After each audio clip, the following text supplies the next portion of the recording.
अब तक मैं डरती थी कि अगर मैं सबके सामने बोलूंगी कि I am daughter of the sex worker तो हमको कोई भी गाली बक के चला जाएगा। I am daughter of the sex worker, ये मैं बड़ी पावरफुल ढंग से बोलती हूँ, तो मैं किसी की मोहताज नहीं हूँ। ये बात बोलने में आपको शर्म नहीं आती? क्यों शर्म आएगी? मैं चोर हूँ? लेकिन मैं जिस समाज की बात कर रही हूँ उस समाज में बेटी शब्द है ही नहीं। आपने कभी सुना कि सेक्स वर्कर के बच्चे पैदा हुए? लेकिन आपने ये न्यूज जरूर किया हुआ कि इस इलाके में इतनी लड़की अरेस्ट हुई है। नहीं, गिरफ्तारी तो नहीं हुई हूँ, लेकिन मैं छत पर से बहुत बार मुझे भगाया गया है, कूदाया गया है। क्यों? तो मैंने भी साबित किया, मेरी माँ ने भी साबित किया। लो, सोशल एक्टिविस्ट पैदा हो गई इस इलाके में भी। इस इलाके में जब रेड होता है तो पुलिस को भी चाहिए नई लड़कियां ही निकलती है ना। छोटी कम उम्र की लड़कियां निकली, इसको अरेस्ट करो, इसको भेजो, इसको रिहेबिलिटेशन करेंगे, इसको ये करेंगे। जो ओल्ड एज की महिला है उसको वो जेल भेज देते हैं। मीडिया में भी न्यूज कौन सा हाईलाइट होगा? छोटी उम्र की कम उम्र, अगर छोटी उम्र की कम उम्र की सेक्स वर्कर अगर बात करती है तो वो बूम वाला न्यूज है भैया, उसको जल्दी कवर करो। अभी हम बिहार के मुजफ्फरपुर जिले के चतुर्भुज स्थान में मौजूद हैं और अभी हमारे साथ नसीमा खातून मौजूद हैं। नसीमा खातून हालांकि कोई परिचय की मोहताज नहीं है। जिस समाज से आती हैं उस समाज को लोग देखना तक पसंद नहीं करते हैं, उनसे कोई शादी विवाह तक पसंद नहीं करते हैं करना। लेकिन अपने समाज को आगे बढ़ाने के लिए, अपने समाज को उन्नति लाने के लिए ये जिस तरीके का कदम उठा करके अपने समाज के बच्चों को आगे बढ़ाने के लिए जो कार्य कर रही हैं वाकई में काबिले तारीफ़ है। और पुलिस पाठशाला चला रही हैं और उस समाज के बच्चों को आगे बढ़ाने के लिए तमाम वो कोशिश कर रही हैं। इन सब मुद्दों पर बात किया जाएगा कि आखिर ये कॉन्सेप्ट आया कैसे और वो सब बच्चे कहाँ से आते हैं पढ़ने के लिए। नसीमा जी, बहुत बहुत स्वागत है आपका। जी, बहुत बहुत धन्यवाद। अब ये कहाँ से कॉन्सेप्ट आया कि सेक्स वर्कर के बच्चों को भी पढ़ाई करनी चाहिए? ऑलरेडी सरकार तो स्कूल दी चुकी है, कोचिंग भी है, तो उसमें क्यों ना जाकर के आप ये जो प्राइवेट संस्था चालू की, ये सब क्या है? देखिए, ये कोई संस्था नहीं, पहली बात तो। और प्राइवेट में तो आप जैसे एजुकेशन विभाग भी है, स्कूल भी है, कोचिंग्स भी है, बहुत सारी चीज़ें हैं। लेकिन आपको जैसे पता होगा कि शुरू से हम एक बात बोलते हैं कि इस इलाके से निकल के किसी बच्चे का जाना वो स्टिग्मा वाला एक जो काम करता है कि कहाँ से आ रहा है, तो उस इलाके से आ रहा है। इस इलाके के होने के कारण बहुत सारे कटाक्ष, बहुत सारे गालियाँ, बहुत सारी क्या बोले धिक्कार वाली बातें सुनना पड़ता है, बच्चों को सुनना पड़ता है। क्योंकि कहाँ से आया है, उससे थोड़ा सा भी अगर कुछ हो गया, ए कहाँ का है बच्चा, ये ऐसे कर रहा है, तो ये सब जो चीज़ें हैं ये एक बच्चे के माइंड पर बहुत असर करता है। और इस इलाके में ऐसा नहीं कि बच्चे नहीं पढ़ रहे हैं, लेकिन जो कंटिन्यूटी वाली बात है ना, वो चैलेंज है। तो बहुत कम ऐसे बच्चे हैं जो इस कंटिन्यूटी में बने हुए हैं अपने आइडेंटिफिकेशन छुपा के। लेकिन ज़्यादातर जो ग्रुप ऑफ पीपल है, बच्चे हैं, वो इस आइडेंटिफिकेशन बताने के, क्योंकि लोकल है, यहाँ से आएंगे जाएंगे तो लोग देखेगा ना। और वो छोटे बच्चे हैं तो उनको क्या पता किससे छुपाना है, किससे नहीं छुपाना है, तो उनको ये फेस करना पड़ता है। अब ये बात कहाँ से शुरू हुई? क्योंकि पढ़ाने के लिए तो बहुत सारी आयाम हैं, लेकिन पढ़ाई ही सिर्फ ज़रूरी नहीं है उस बच्चे के लिए। इस हमारे इलाके के बच्चों के लिए सिर्फ स्कूल भेज देंगे तो काम चल जाएगा, ऐसा नहीं है। ये जो बाकी सब जो एलिमेंट है ना, कि उनको कोई धिक्कारे नहीं, उनको कोई गाली ना बके, उनको कोई क्या बोले तुच्छ समझ के बात ना करे कि अरे कहाँ से आया, अरे हटा इसको यहाँ से, ऐसे कोई बात ना करे। तो ये सब के लिए ऐसा एक पावरफुल जगह चाहिए, एक क्या बोले, एक पावर चाहिए जिसके कारण उस बच्चे का इमेज पावरफुल हो जाए। अब वो क्या हो सकता है, ये हमारे सोच से परे था, सच में सोच से परे था। लेकिन एक शुरू से आप जो देख रहे हैं कि लगातार हम लोग कोशिश कर रहे हैं, हमारी जुगनू मैगजीन भी निकली, लगातार हम इस पे बात कर रहे हैं। और कहीं ना कहीं आप ये जानते हैं कि पुलिस के साथ हमारा हमेशा वो एक बातचीत में लगा रहता था, क्योंकि जब भी रेड होता था तो उठा के ले जाना, इसका विरोध चलता रहता था। 2002 में हम लोगों ने जब परचम ऑर्गेनाइजेशन अपना शुरू किया था तो ये उसी के ऐतराज में किया था कि जब यहाँ रेड होता है तो छोटे बच्चों को भी पुलिस उठाती है और रेड करके ले जाती है। तो जब 8 साल का, हमारे मन में एक ही सवाल था कि 8 साल का बच्चा भी अगर अरेस्ट हो जाएगा तो आप सोचिए, जो बच्चा 8 साल में जेल चला गया वो आगे चल के डॉक्टर कैसे बनेगा? उससे कोई दोस्ती करेगा? कोई नहीं करेगा। अब छुट्टियों में लोग आएंगे तो बोलेंगे मैं पापा के साथ पिकनिक मनाने गया, वो बच्चा क्या बोलेगा, मैं मम्मी के साथ जेल जाके आया हूँ। ये तो मम्मी की गलती बच्चे को क्यों भुगतनी पड़ती है? मम्मी की भी गलती नहीं है ना, क्योंकि अल्टरनेटिव नहीं है, गलती किसी की नहीं है। लेकिन जो एक सोसाइटी का एक नज़रिया है देखने का, जो आप भी अगर अपने बचपन को याद करें तो कभी आपको इस मुद्दे से वाकिफ नहीं कराया गया होगा, या कभी अगर कहा गया होगा तो आपको बड़ा डिसिप्लिन मेंटेन करना पड़ा होगा कि कहीं मेरे मुंह से ये सब निकल जाए, मेरे घर के लोग हमको डांट देंगे। तो ये जो सोसाइटी का जो एक नज़रिया है ना, जो स्टिग्मा है सोसाइटी का, वो इतना पावरफुल है कि वो बच्चों को बच्चे से मिलने में एक दायरा तय कर देती है कि ये इस इलाके का बच्चा है, ये इसका बच्चा है, वो मेरा बच्चा है, वो अच्छा बच्चा है, वो ख़राब बच्चा है। बच्चों को इससे कोई फ़र्क नहीं पड़ता। लेकिन ये जो कमी है जिसका भुगतान इस इलाके के बच्चे हमेशा देते आए हैं, उसको कैसे ख़त्म किया जाए। तो ये लगातार कोशिश थी और 2002 में हम लोग की शुरुआत भी इसी से हुई थी, क्योंकि 8 साल का बच्चा जेल चला गया था। तो मुझे लगा कि अगर हम ऐसे ही चुपचाप से घर में भागते रहें, छुपते रहें, तो फिर तो कोई मतलब ही नहीं है ना ज़िंदगी जीने का। और जब हम कोई गलत भी नहीं कर रहे हैं, हमारी गलती इतनी है कि हम इस इलाके में जन्म लिए हैं, तो इसमें हमारी कैसे गलती है भाई? ईश्वर ने किसी को कहाँ पैदा करेगा तो ईश्वर तय करता है। ये तो कि कोई कोख तय करने नहीं कर सकता कि भैया तुम राष्ट्रपति के घर में पैदा होना, तुम डॉक्टर के घर में पैदा होना, ये तो कोई नहीं तय। ये तो एक मतलब क्या बोले, ईश्वर का है, प्राकृतिक है, नेचर है। आप किसका कहाँ भविष्य लिखा है, कैसे आगे बढ़ेगा, वो तो नॉर्मल बात है। लेकिन उसका सजा भुगतने के लिए पैदा हो जाए, ये एक चैलेंज बात है। लेकिन एक बात कही, इस इलाके की महिलाओं के पास कोई अल्टरनेटिव नहीं है, यानी देश की तमाम जो महिला उनके पास भी कोई अल्टरनेटिव नहीं है। तो इसका मतलब वो भी इस धंधे में बैठ जाएं आपके कहने के हिसाब से? नहीं, मैंने ये नहीं तो हर एक काम मैंने ये नहीं कहा कि देश की तमाम महिलाओं को देवे पार में बैठ जाना चाहिए। मैं कतई ये बात नहीं कह रही हूँ। फिर ये भी तो निकल सकती है ना। आपको ये कह रही हूँ, निकल सकती, कहाँ निकलेगी बताइए आप मुझे जगह। क्या अल्टरनेटिव आप चाहते हैं? आप मुझे बताइए कहाँ निकलेगी। क्यों, जॉब भी कर सकती हैं, कैसा जॉब? रोजगार नहीं कर सकते? कैसा जॉब? आज भारत में कितने लोग बेरोजगार बैठे, मुझे जवाब यही दीजिए। तो हम जानना चाहेंगे। चुनाव से जोड़े इस चीज को, तो पिछले 10 सालों की सरकार में यहाँ पे क्या बदला? पैदा हुई तब से लेके आज तक मैं ऐसा कोई नेता को नहीं जानती जो कह दे कि हाँ मैंने इस इलाके के लिए विकास का काम किया है, या इस इलाके के 5 भी बच्चे को मैंने खड़ा कर दिया और उसको डॉक्टर इंजीनियर बनाया। वोटिंग तो आप लोग करते हैं ना? वोटिंग क्यों नहीं करेंगे? वो तो अधिकार है, वो तो अधिकार है। वोट नहीं देंगे तो हमारे नाम पे कोई और देगा। आप क्या चाहते हैं कि हम वोट ना दें? वोट तो देंगे, लेकिन शर्त ये नहीं है कि हम किसी पे मोहताज हों। मोहताज क्यों होंगे? अगर हम वोट दे के ये शर्त पे देते हैं कि आप मेरे बच्चों का ठेका लीजिए, आप मेरे इलाके को ठेका लीजिए, तो बिजनेस हो गया ना। ये मतदान नहीं हुआ। मतदान का मतलब क्या? मत से होता है, और मत का मतलब बिकाऊ नहीं होता है। लेकिन हमारा अधिकार भी तो है मांगने का कि हमारे यहाँ काम होना तो चाहिए। किससे मांगेंगे? रोजगार की जरूरत नहीं है आप लोगों को? किससे मांगेंगे ये जिस बताइए। नेता को आप लोग वोट देते हैं। नेता नहीं ना जानता। नेता भी तो उसी सोसाइटी से आता है ना जिस सोसाइटी से आप आते हैं। वही मेंटिलिटी लेके वो भी पैदा हुआ कि ये इलाके के लोग उस दर्जे के नहीं हैं। अब आपको पता है ना, यहाँ पे मसला नेता, मंत्री या पत्रकार या मतलब किसी पर्टिकुलर व्यक्ति का नहीं है। यहाँ पे अगर कोई मुद्दा है तो वो है स्टिग्मा का, वो है एक मेंटिलिटी का, एक सोच का। इस सोच से ही तो अलग हो जाता है ना। अब देखिए, अब तक मैं डरती थी कि अगर मैं सबके सामने बोलूँगी कि I am daughter of the sex worker तो हमको कोई भी गाली बक के चला जाएगा। लेकिन ये डर के कारण आज मैं यहाँ आ गई कि आप मुझे बोल रहे हैं। अभी आपने बोला ना कि मैं पहचान की मोहताज नहीं हूँ, तो किसकी पहचान? लोग जानते हैं I am daughter of the sex worker, ये मैं बड़ी पावरफुल ढंग से बोलती हूँ, तो मैं किसी की मोहताज नहीं हूँ। ये बात बोलने में आपको शर्म नहीं आती? क्यों शर्म आएगी? मैं चोर हूँ? यहाँ बड़े बड़े लोग बोल रही हैं, और बच्चे काहे नहीं बोलते इस चीज को, आपके समाज के लोग? देखिए, ये भारत है ना, और सबको जीवन जीने का अधिकार मिला है ना, बोलने का भी अधिकार मिला है। तो कि कौन क्या बोलेगा ये कौन डिसाइड करेगा? तो वो खुद स्वतंत्र है। आप भी अपना डिसाइड खुद किए ना। आपके पापा क्या काम करते हैं? मेरे पापा जॉब करते हैं। जॉब करते हैं? किस चीज़ का जॉब करते हैं? ठेकेदारी लाइन में। आप नहीं गए ना? नहीं, उस दूसरे फील्ड में हम। आप ये तो नहीं बोलते कि I am daughter of the, I am son of the ठेकेदार बोलते हैं क्या? नहीं, हम दूसरे फील्ड से। आप अपना फील्ड का परिचय देते हैं। तो उसी तरह से, लेकिन मैं जिस समाज की बात कर रही हूँ उस समाज में बेटी शब्द है ही नहीं। उस समाज में ही नहीं, जो अदर सोसाइटी के लोग हैं वो भी नहीं मानते। किस इलाके में आपने कभी सुना कि सेक्स वर्कर के बच्चे पैदा हुए हैं? सुना कभी? नहीं। कभी न्यूज ऐसा किया कि इस इलाके में इतने बच्चे पैदा हुए? नहीं। लेकिन आपने ये न्यूज जरूर किया हुआ कि इस इलाके में इतनी लड़की अरेस्ट हुई है।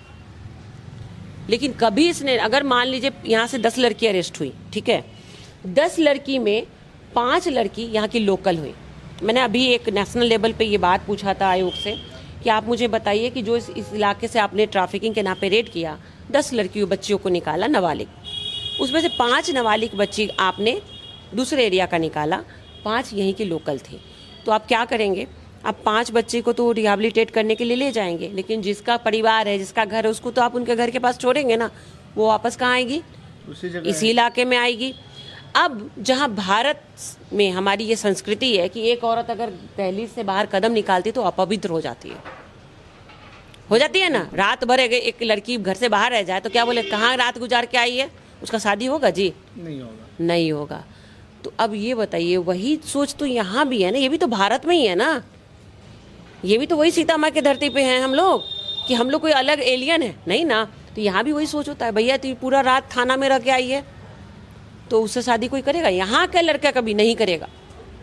तो ये सिचुएशन कौन पैदा किया? अच्छा, एक जरूरी, आपने कितनी बार रेड देखी है अपने चतुर्भुज स्थान? नहीं, पता नहीं, अनगिनत मतलब। आपकी भी गिरफ्तारी हुई है? नहीं, गिरफ्तारी तो नहीं हुई, लेकिन मैं छत पर से बहुत बार मुझे भगाया गया है, कुदाया गया है। क्यों?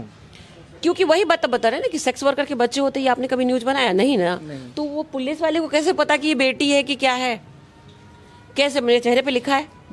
नहीं लिखा है ना। आज मैं बोल रही हूँ तो आप जान रहे हो ना कि हम daughter of the sex worker. अगर मैं बोलती हूँ मैं फलाने की बेटी हूँ तो आप वही यकीन करेंगे, जो मैं बोलूंगी आप वो सुनोगे ना।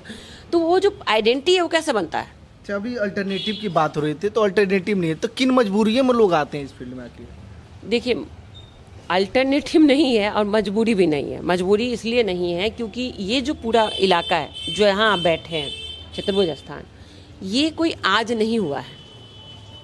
मतलब ये अभी अचानक से नहीं हुआ है, ये एक परंपरागत चलता आ रहा है। और भारत का इतिहास कहता है, भारत का कोई भी ग्रंथ उठा लीजिए आप। अब जैसे ग्रंथ की बात करें तो बाइबल उठाइए, उसमें जीसस का वो अपने बालों से जीसस का पैर धोया, ऐसा आप लोगों ने कहानी भी देखा होगा ना। वो कौन थी वो महिला? वो भी इसी प्रोफेशन से जुड़ी हुई थी। स्वामी विवेकानंद जी के बारे में सब बात करते हैं। वो भी एक कार्यक्रम में गए थे तो वहाँ पे एक नर्तकी गाने आई थी जो बोले कि हम ऐसे लोगों के सामने मैं नहीं आऊँगा। फिर उन्होंने वो गाना गाया तो उनका सोच बदल गया। तो ये अचानक नहीं हुआ है। वैशाली की कहानी तो आप जानते ही हैं। वैशाली कौन थी? नगर वधू थी ना। नगर की वधू हम क्या बोलते हैं? समाज की बहू है, बेटी है। लेकिन वैशाली के लिए क्या बोलते हैं? नगर मतलब पूरे नगर की वो थी। तो अब ये बताइए ये सब कहाँ से आया? मेरे पैदा होने से पहले ही कब का हुआ होगा मालिक जाने। मैं तो आज बात कर रही हूँ ना। मैं ये कह रही हूँ कि जो बेटी है उसको बेटी का ही दर्जा दीजिए, चाहे वो किसी की भी कोख से पैदा हुई है। कोई मैटर नहीं करता कि नसीमा की माँ कौन है और उसकी माँ कौन है और आपकी माँ कौन है, कोई मैटर नहीं करता। यानी परंपरागत आ रहा है तो ये चलते जाएगा? बिल्कुल चलेगा, क्योंकि अगर परंपरा को बदलना है आपको तो इसमें मेरा मेहनत करना पड़ेगा। कैसे मेहनत करना पड़ेगा? पहली बात कि अपने यहाँ बदलाव कैसे होता है, परिवार का विकास कैसे होता है? नहीं, परिवार का विकास कैसे होता है? एक परिवार का विकास कैसे होता है? एक आदमी जब शिक्षित होगा उसके बाद से अगला होगा, फिर ऐसे। नहीं, शिक्षा तो अलग चीज हो गया। शिक्षा तो विकास के लिए होता है। मैं परिवार का विकास की बात कर रही हूँ। जब एक व्यक्ति से परिवार बनता है तो वो शादी करता है, फिर 2 व्यक्ति जुड़ते हैं, फिर 3 व्यक्ति जुड़ते हैं, शादी होता है ना।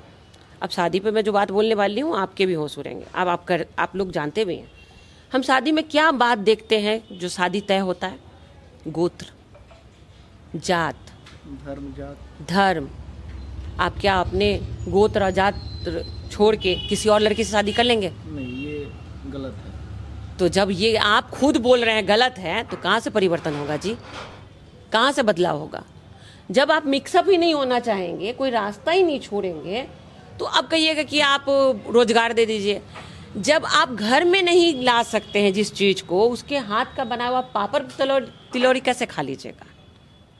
खा पाएंगे? लेकिन एक माँ अपनी बेटी को अच्छी शिक्षा दे करके उसको तो उस लाइन से अलग कर सकती है ना। बिल्कुल कर सकती है, तो कर रही ना। मैं आपके सामने बैठी हूँ ना, मेरी माँ ही तो की, तब ना आप जान रहे हैं। अगर वो हमको इस लायक नहीं बनाती तो आप हमको जानते क्या? आज माइक लेके मेरे पास बैठे रहते। आप जब आए हैं तो कितने लोग को बता के आए होंगे? बताए होंगे ना। अभी कितने लोग हमको देखेंगे? किसको देखेंगे? Daughter of the sex worker को। ये मेरी माँ ही ने तो किया है मुझे। लेकिन अब आप बोल रहे हैं कि मेजॉरिटी ऑफ ग्रुप की बात करिए, तो ग्रुप की बात तो अब कोई चमत्कार तो है नहीं कि मैं कोई पढ़ी हूँ और जादू की छड़ी लेकर आई और बोली देखिए भैया अभी मैं घुमाऊंगी और सारा परिवर्तन हो जाएगा। परिवर्तन बहुत ही पेशेंस वाला काम है। जिस तरह से मुझे एक एक कदम चढ़ने की सीढ़ी चढ़ने के लिए बहुत कुछ सहना पड़ा है, लोगों से लड़ना पड़ा है, आपकी कटाक्ष भरी बातें और आपके सवाल के जवाब बड़े आराम से जवाब दिया है, उस तरह से नसीमा को आने में तैयार करना होगा। और ये सिर्फ मेरी जिम्मेदारी नहीं है। अच्छा, ऑल ओवर अगर इंडिया आज मान लीजिए कि मेरी माँ, अगर वो एक नसीमा, ऐसी नसीमा को पैदा करके आपके सामने बिठा सकती है, तो सोचिए कि अगर आप लोग, जो भी लोग चाहते हैं कि इस इलाके में परिवर्तन हो, वो लोग मदद कर दें, तो ऐसी कितनी हजार नसीमा आ जाएंगी। लेकिन हम क्या करते हैं, इंतज़ार करते हैं, देखते हैं अब कौन नसीमा आती है। अच्छा, एगो ना निकल रही है, तनी और दिखते हैं और कितना निकलती है। तो इंतज़ार नहीं करना है। अगर वाकई आप बोल रहे हैं कि आपको परिवर्तन चाहिए और विकास देखना चाहते हैं, तो लगिए मेरे साथ, अगर आप में हिम्मत है तो। नहीं तो माइक पकड़ के तो बहुत लोग इंटरव्यू लेके गए। ये चीज़ तो हम समझ रहे हैं, इसमें लंबा समय लगेगा। अब आप मुझे से बोल रहे हैं और आप हमसे सवाल पूछ रहे हैं, तो जो सवाल आप मुझसे पूछ रहे हैं पहले खुद से, क्योंकि अब क्या है, पहले क्या था कि जो सवाल आप हमसे पूछे ना, तो उस समय अगर 10 साल पीछे, 20 साल पहले पूछते तो हो सकता है हम डर के भाग जाते। लेकिन एक माँ नहीं चाहती है कि उसकी भी बेटी सेक्स वर्कर। कतई नहीं चाहती कोई माँ। क्या आप यही बात के लिए मुझे किसी अखबार मैगजीन में मेरे नाम से लिखा कि ये धंधे के लिए पली और बनी। मैं हर जगह अपने स्टेटमेंट देती हूँ। क्यों लिखा उन्होंने, तो उन्होंने कहा कि इस इलाके में ऐसा ही होता है। मतलब धोबी का बेटा है तो धोबी ही बनेगा, ठेला सब्जी बेचने का बेटा है तो ठेला ही बने। कहाँ ऐसा है, आप तो ठेकेदार के बेटे हैं, आप पत्रकार बन गए, तो मैं क्यों नहीं बन सकती हूँ भाई, मैं क्यों नहीं बन सकती हूँ। तो मैंने भी साबित किया, मेरी माँ ने भी साबित किया। लो, सोशल एक्टिविस्ट पैदा हो गई इस इलाके में भी। आपको ज़रूरत नहीं है हमारी वकालत करने के लिए, मैं खुद काफ़ी हूँ। हाँ, आपको क्या ज़रूरत है मेरे साथ खड़ा होने की। अब तो आपको ये भी टेंशन नहीं ना, पहले तो इस इलाके के औरतों से बात करेंगे तो लोग देख लेगा भाई आसपास का, तो पूछेगा भैया कहाँ थे अमरीश जी, वहाँ क्या करने गए थे उस इलाके में। अब तो आपको बोलेगा तो आप बोल्डली बोलेगा, अरे नसीमा जैसे मिलने गए थे, क्योंकि आप ही ने बोला ना परिचय के मोहताज नहीं। तो ये जो परिचय की मोहताज इसलिए नहीं हूँ क्योंकि इस परिचय को कमाने के लिए बहुत सारे लोगों का कटाक्ष होना है। क्योंकि जितना आसान से सब समाज बोलता है ना कि क्या बदलाव हुआ जी, बदलाव करने नहीं देते हैं आप। क्योंकि जैसे कोई आगे बढ़ेगा, ये सवाल बोल बोल के कि तुम क्या कर सकती हो, अरे और लोग कहाँ हैं, अरे तुम्हारे सामने जो बैठा है वो काफ़ी नहीं है। अब ये बताइए, 2002 मैंने बोला था ना, 8 साल के बच्चे को अरेस्ट किया, वहाँ से हमने मुहिम शुरू किया। आज आप कहाँ बैठे हैं, 2024 में कहाँ बैठे हैं, पुलिस चौकी में बैठे के बात कर रही हूँ मैं, अपने घर में बात नहीं कर रही हूँ। कभी यही पुलिस घर में छापा मारती थी, कभी यही पुलिस के कभी यहाँ के दरवाजे तक नहीं आते थे हम, आज हम वहाँ बैठ के बात कर रहे हैं। तो अब इससे बड़ा बदलाव मुझसे क्या चाहिएगा बोलिए। अब आप कहिएगा कि जादू की छड़ी ला के घुमा दो, तो वो तो नहीं कर सकती, वो दुनिया में कोई नहीं कर सकता। अगर कोई ऐसा है तो मुझे ज़रूर बताइए। जो आपके दर्शक देख रहे हैं उनको भी बोल रहे, कोई है ऐसा जो जादू की छड़ी घुमा के बदलाव कर दे, तो उनसे मुझे ज़रूर मिलवाइए। क्योंकि मैं जानती हूँ क्या चाहती हूँ। अभी मैं चाहती हूँ कि पाठशाला थोड़ा और अच्छे से, थोड़ा और बढ़िया से हो जाए, तो वो ऐसे हो जाए, चुटकी हो जाए, ताकि हमारे बच्चों को थोड़ा फुल टाइम मिले एंजॉय करने के लिए। अच्छा, आप अन्य राज्यों में भी गई हैं, सबसे ज़्यादा मुश्किलों का सामना सेक्स वर्कर को क्या करना पड़ता है, सबसे टफ क्या हो? देखिए, मैंने राजस्थान, एमपी और महाराष्ट्र 4 स्टेट के सेक्स वर्करों के कम्युनिटी के साथ जाके कुछ सर्वे भी किया, बातचीत भी की और देखा भी। तो मुझे वही समझ में आया जो यहाँ की महिलाओं का है। सेम सिचुएशन है, सिर्फ भाषा और बोली है ना, जो उनका लैंग्वेज है और जो तौर तरीका है वो अलग है थोड़ा सा रहने सहने का, बाकी सिचुएशन सेम है, सेम स्थिति है। उनको भी बोलने नहीं दिया जाता है क्योंकि सामने वाले के पास इतना सवाल है, जैसे कि किसी ऐसे व्यक्ति के पास आ रहा है कि वो ज्ञानी बैठा है। अरे वो जला कटा व्यक्ति बैठा हुआ है, वो अपने छुपते छुपाते अपनी ज़िंदगी को बसर कर रहा है, और आप पहुंच गए उसके पास। अब भैया तू बता, तू क्या कर रही है, कैसे कर रही, क्यों बताएगी भाई? क्योंकि जिस दिन वो मजबूरी में अपने लिए, वो ना चाह के भी उसने जो भी स्टेप उठाया होगा अपने ज़िंदगी में 2 पैसा कमाने के लिए, उस दिन उसके पास ये पूछने वाला कोई नहीं था कि तुम क्यों कर रही हो, चलो हम देते हैं तुम्हें। लेकिन आज जब वो अपने जैसे तैसे ज़िंदगी बसर कर ली, तो अब सब आ जाते हैं, भैया यही मिला था तुमको और कुछ नहीं मिला था। ये कहना आसान है, कुछ और क्या है वो बता दीजिए। मैं आज भी बोलती हूँ कि वो कुछ और क्या है अगर आपके पास भी कोई आइडिया हो तो वो चीज़ मुझे बशर्ते ला के दिखाइए कि नसीमा जी ये है, मैं आपसे प्रॉमिस करती हूँ मैं उसमें लोग को लेके जाऊंगी।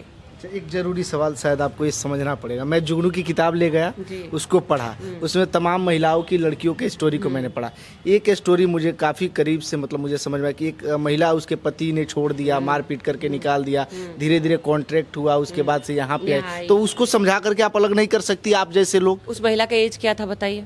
उतना ही हमको या एज का याद नहीं। वो एक ओल्ड एज सेक्स वर्कर की स्टोरी थी। अब क्या छुड़वाइएगा आप उसको, जिसकी पूरी जिंदगी 85 ईयर्स निकाल दी है उसने, अब उसकी स्टोरी सोच के बोलिए कि छुड़वा दीजिए। आपको मैं एक बात बताऊं कि भारत सरकार के पास जो प्रौढ़ पेंशन योजना है ना, कितने साल पे मिलता है? 60 साल। 60 साल पे।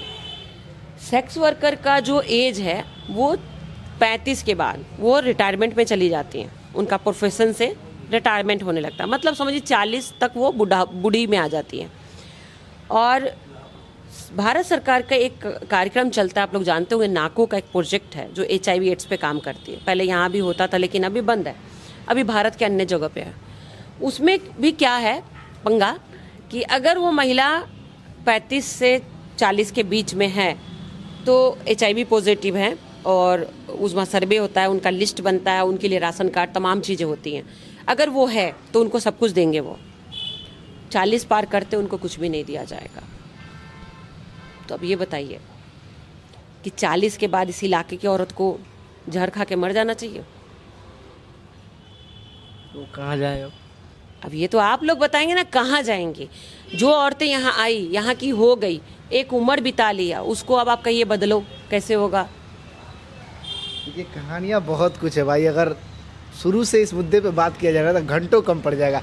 हालांकि किसी दिन फ्री टाइम में समय लिया जाएगा, अभी समय का अभाव है। नहीं, आप एक एक टॉपिक ले लीजिए, ऐसे नहीं। ऐसे तो अब बात कहीं से भी उठा के कहीं पूछिएगा तो मैं बहुत सारा जवाब दूंगी, क्योंकि आपको पता है ना कि मैं अब भागने वाली नहीं हूँ। मुझे पता है। हाँ, अब भागना छोड़ दिया मैंने। जब जिस दिन 2002 से हम लोगों ने सामना करना शुरू किया, उस दिन से भागना छोड़ दिया। अब तो दुनिया का कोई भी आ जाए। केवल चतुर्भुज स्थान को आप सुरक्षित रखती हैं? नहीं, मैं किसी को सुरक्षित नहीं रखती हूँ। मैं किसी को सुरक्षित रखने का काम नहीं कर रही हूँ, कोई धंधा के पैरवी की बात नहीं कर रही हूँ। अगर आप ऐसा सोच रहे हैं तो ये गलत है। मैं बस इतना कह रही हूँ कि जिस तरह से आपको जीवन जीने का अधिकार है, वैसे इस इलाके के लोगों का भी है।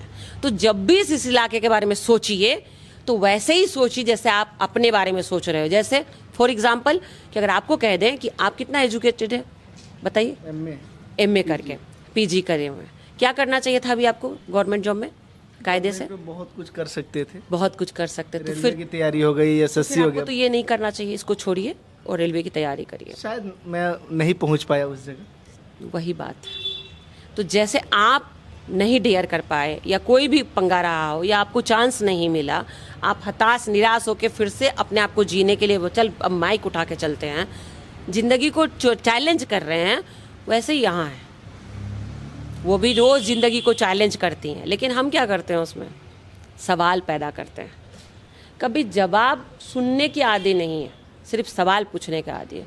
मैंने एक कविता लिखी थी जुगनू में, फर्स्ट टाइम जब जुगनू निकला था, मतलब नहीं।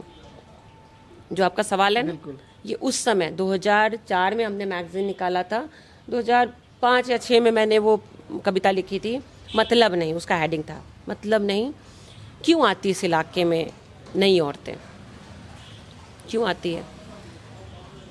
तो इस इलाके में जब रेड होता है तो पुलिस को भी चाहिए नई लड़कियां ही निकलती है ना। छोटी कम उम्र की लड़कियां निकली, इसको अरेस्ट करो, इसको भेजो, इसको रिहेबिलिटेशन करेंगे, इसको ये करेंगे। जो ओल्ड एज की महिला है उसको वो जेल भेज देते हैं, फिर वो बिल करा के अपना आएंगी, फिर इस इलाके में अपना ज़िंदगी जिएंगी। तो पुलिस को भी चाहिए नई लड़कियां। मीडिया में भी न्यूज़ कौन सा हाईलाइट होगा? छोटी उम्र की कम उम्र, अगर छोटी उम्र की कम उम्र की सेक्स वर्कर अगर बात करती है तो वो बूम वाला न्यूज़ है भैया, उसको जल्दी कवर करो। अगर किसी का छूट गया तो उसका फ़ोन आएगा, अरे तुम कहाँ रह गए पीछे भाई, जाओ। तो खबर के लिए भी चाहिए नई लड़कियां।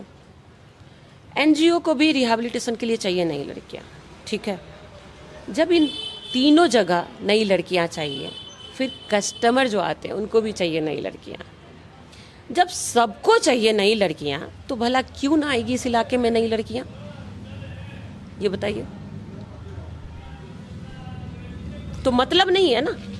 तो मतलब नहीं है कि आप ये सवाल पूछे कि क्यों आती है इस इलाके में नई लड़कियां, मतलब नहीं है। ये कविता मैंने लिखा था।